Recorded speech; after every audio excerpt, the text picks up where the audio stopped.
እንዴት ናችሁ ውድ ቤተሰቦቻችን? ይህ ፉአድ ባህሩ የዩቲዩብ ቻናላችን ነው። የተለያዩ ስፖርታዊ ጉዳዮችን ልናነሳላችሁ፣ በተለይ ከዝውውር ጉዳዮች ጋር ደግሞ የተለያዩ ነገሮችን ልናነሳ በድጋሚ ተገናኘን። ስለምታደምጡን ስለምትከታተሉን ከልብ አድርገን ነው የምናመሰግነው። ፉአድ ባህሩ ፕሮግራሙን እየመራው ከእናንተ ጋር ቆይታን አደርጋለሁ።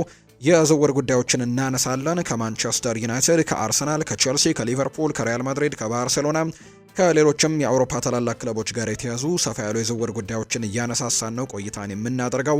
ሀሳብ አስተያየቶቻችሁን ልታጋሩን ትችላላችሁ። ቪዲዮአችንን ላይክ እያደረጋችሁ እንዲሁ ቻናላችንን ሰብስክራይብ እያደረጋችሁ ቆይታችሁን ከኛ ጋር አድርጉ። በተለይ ኮሜንት ቦክሳችን ክፍት ነው። የእናንተን የውድ ቤተሰቦቻችንን ሀሳብ አስተያየት እንቀበላለን። ያላችሁን ሀሳብ አስተያየት፣ ስምና አድራሻችሁን እየጠቀሳችሁ የምታደርሱን ከሆነ እኛም በፕሮግራማችን መጨረሻ መልሰን ወደ እናንተው የምናደርስ ነው የሚሆነው። አብራችሁኝ እንድትቆዩ በአክብሮት ጋበዝኩኝ። ፉአድ ባህሩ የዛሬውን ፕሮግራም እመራለሁ። ከመሸጋገሪያ በኋላ በድጋሚ ተመልሰን እንገናኛለን። አብራችሁኝ ቆዩ።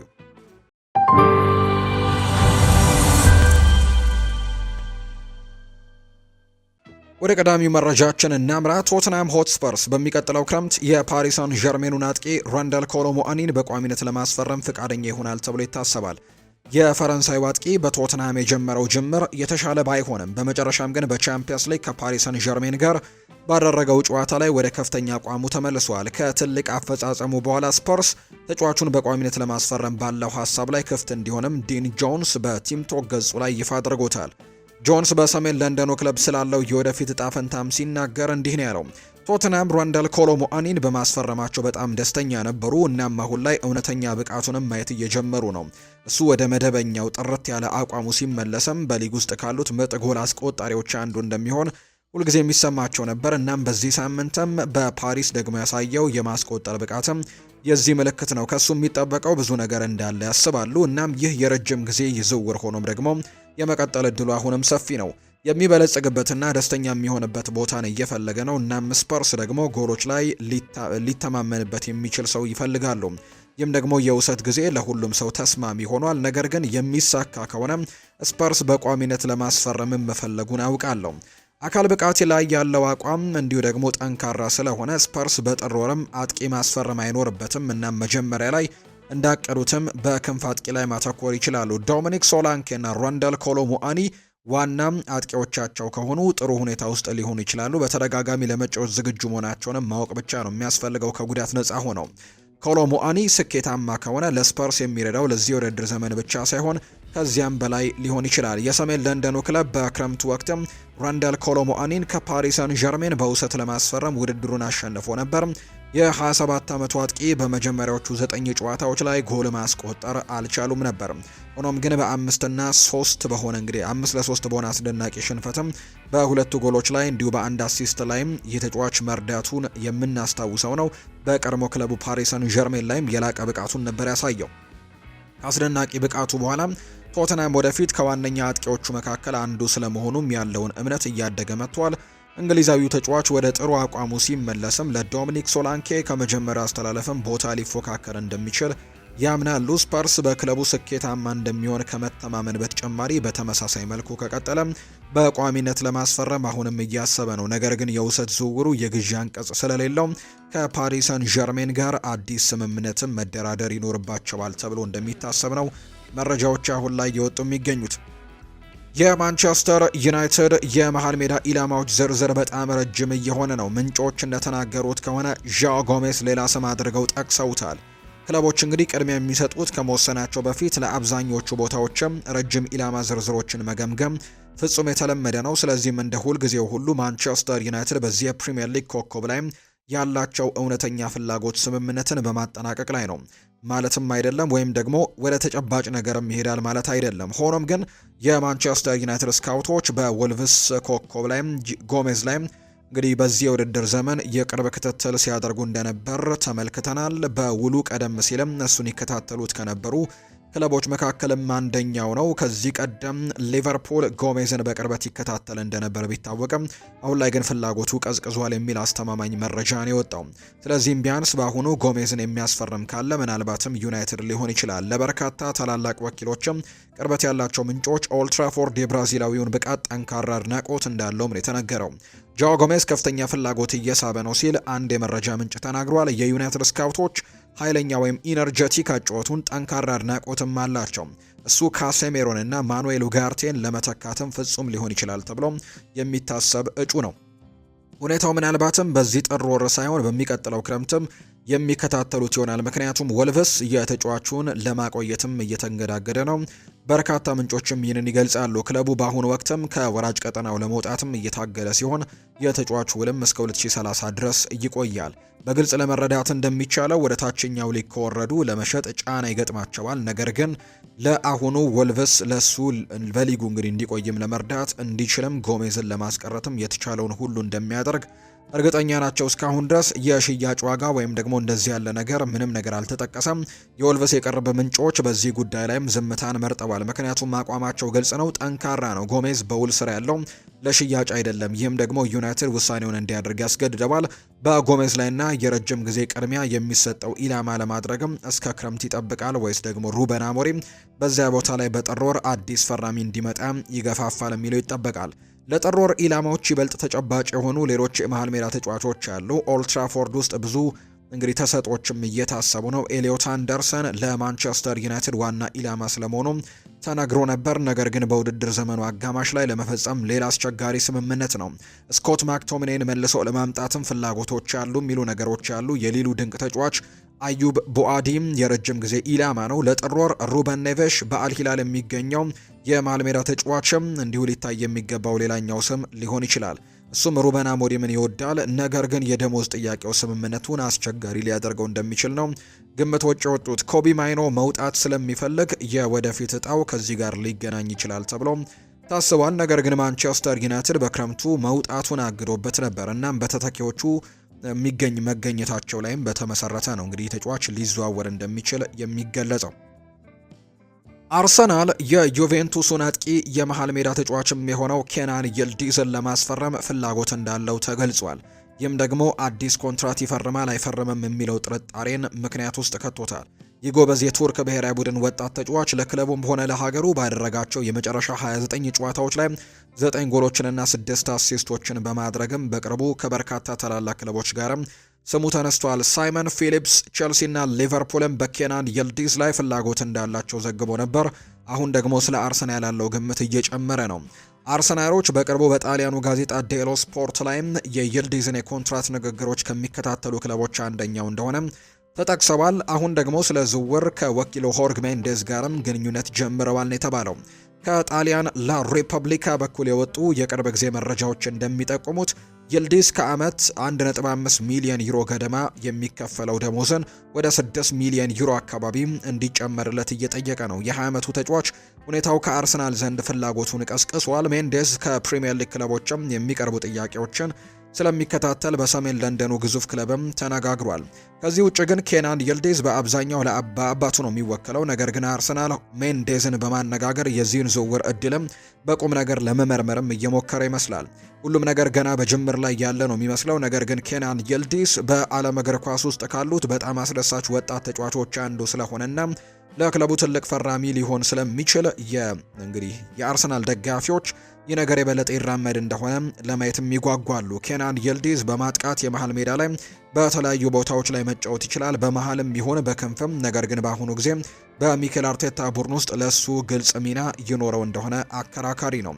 የቀድሞ የባየር ሚኒክ ወጣት ተጫዋች እንደ ማርቲን ኦዴጋርድ እና ኤቢሪቼ ኢዜ ካሉ ተጫዋቾች በላይም ዋና ምርጫ ሆኖ ሲጫወትም ማየት ከባድ ነው። ነገር ግን ምናልባትም በእድሜ ለገፉት ሊያንድሮ ትሮሳርድ የረጅም ጊዜ ተተኪ ሊሆን ይችላል። በዚህ የውድድር ዘመንና ባለፈው የውድድር ዘመንም በበርካታ ጉዳቶች ምክንያትም አርሰናል እንዳወቀው የቡድን ጥልቀትም እጅግ በጣም አስፈላጊ ሊሆን እንደሚችል ነው እየተገለጸ የሚገኘው። በአልፍሬዶ ፔዱላ የፉትቦል ኢታሊያ ዘገባ መሰረት ማንቸስተር ዩናይትድ በኮቢ ማይኖ ላይ ከናፖሊ በድጋሚ ፍላጎት እንደደረሰው ነው መረጃው እየወጣ የሚገኘው።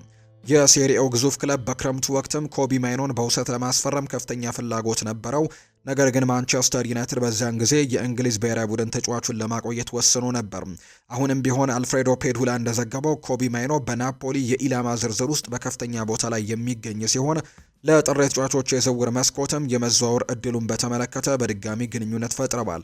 ናፖሊ ለኮቢ ማይኖ ያቀረበው አዲስ ጥያቄ ወደ ማንቸስተር ዩናይትድም በፔዱላ ዘገባ መሰረትም ሁኔታው አሁን ላይ የተለየ መንገድ ሊይዝ ይችላል።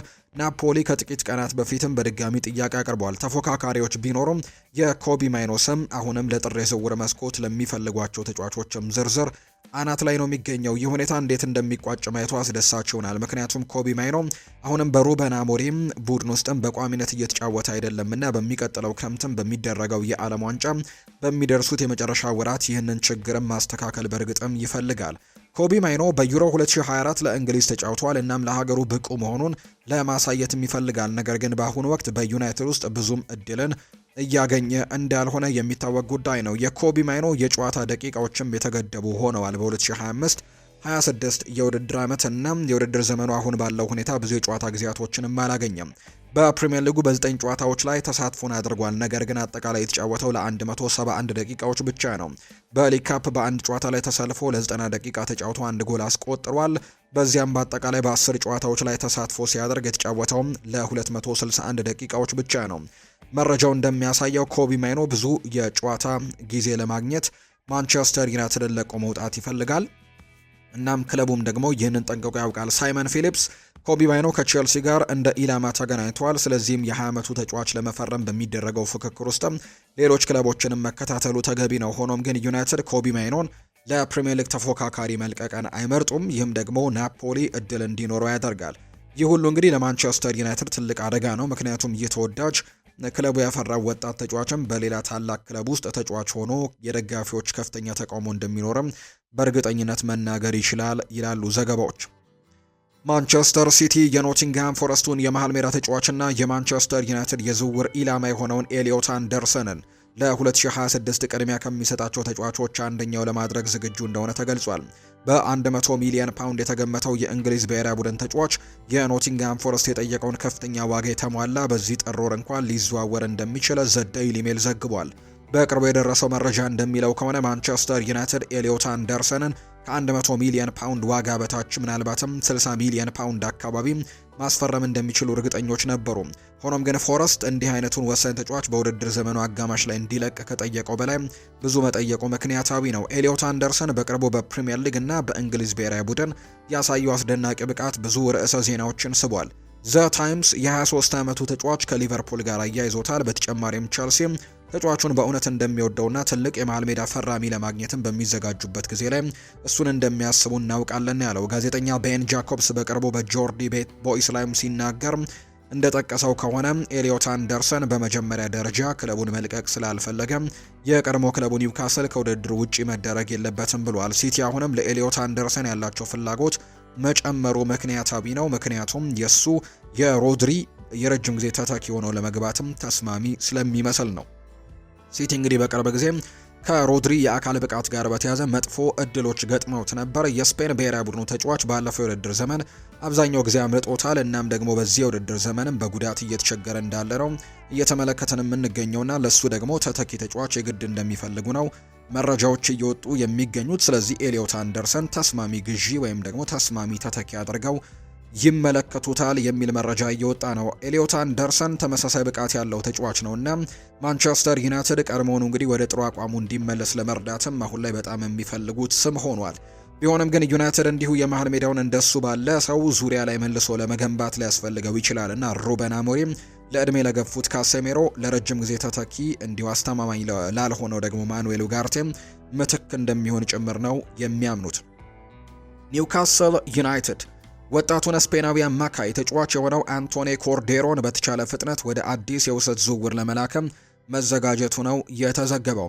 ይህ እንግዲህ 19 ዓመቱ ተጫዋች ከቅርብ ጊዜያት ወዲህ ከማላጋ ወደ ዘማክፓይሶች ወይም ኒውካስል ዩናይትድ ከተቀላቀለ በኋላ አስደሳች ተስፋ ያለው ተጫዋች ይመስላል። ነገር ግን በዚህ ሲዝን በቤልጅየም ክለብ ዋስተርሎ በውሰት የሚጫወት እንግዲህ ጊዜን ለማግኘትም ሲታገል ቆይቷል። በካንዴናሴር ዘገባ መሰረትም ይህ ሁኔታ ኒውካስል ዩናይትድ በዚህ ተጫዋች ላይ ያለውን የውሰት ውልም እንዲሰርዝ ሊያደርገው ይችላል። ተጫዋቹን ለማስፈረም በሚደረገው ውድድርም ዲፖርቲቮ ላ ኮሩኛ ግንባር ቀደም ሆኖ ይገኛል።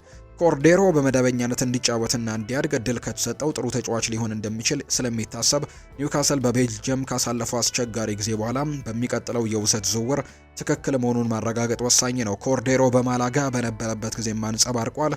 እናም የጥር ዝውውር መስኮት ከመከፈቱ በፊትም እሱን ለማስፈረም ፍላጎት ያላቸው በርካታ የስፔን ክለቦች መኖራቸው የሚያስገርም አይደለም። ሆኖም ግን ዲፖርቲቮ ላ ኮሩኛ አሁን ላይ ግልጽ የፊት መስመር ተወዳዳሪ ሆኖ ብቅ እያለ ነው። እናም ለዚህ ተጫዋች ደግሞ ለአቅመ አዳም ያልደረሰውን ተጫዋች ወይም ቲኔጀርን የሙያ ህይወቱን ወደ ትክክለኛው መንገድ ለመመለስም ጥሩ እርምጃ ሊሆንለት እንደሚችል ነው እየተገለጸ የሚገኘው። ዲፖርቲቮ በአሁኑ ጊዜ የሚጫወተው በስፔን ሁለተኛው ደረጃ ላይ ሊግ ሲሆን ወደ ላሊጋ ለማደግም እየታገለ ነው። ስለዚህም ኮርዴሮ ችሎታውን ሊያሳይበት የሚችል ጥሩ መድረክም ሊሆንለት ይችላል። የኒውካስል ደጋፊዎች ያለ ጥርጥር የኮርዴሮን እድገት በቅርበት ይከታተላሉ። ምክንያቱም አሰልጣኝ ኤዲሃው በቅርብ ጊዜ ውስጥም በአንደኛ ቡድናቸው ላይ ተጽዕኖ ሊያሳድር የሚችል ተጫዋች አድርገው ስለሚያስቡት ነው።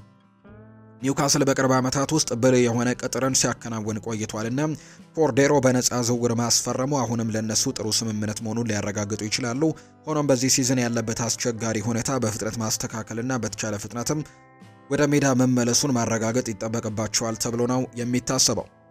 ሊቨርፑል አንቷን ሴሜኒዮን ሊፈጸም ስለሚችል ዝውውር እንቅስቃሴ መጠየቁ ተዘገበ። የቦርንመስ አጥቂውን ለማስፈረምም ግንባር ቀደም ተፎካካሪ ሆኖ ብቅ ብለዋል። የጋና ብሔራዊ ቡድን ተጫዋች የሆነ አንቷን ሴሜኒዮ እስካሁን በ11 ጨዋታዎች 6 ጎሎችንና 3 አሲስቶችን በማበርከት ሲዝኑን እጅግ በጣም ጥሩ በሆነ አቋም ላይ ነው የጀመረው።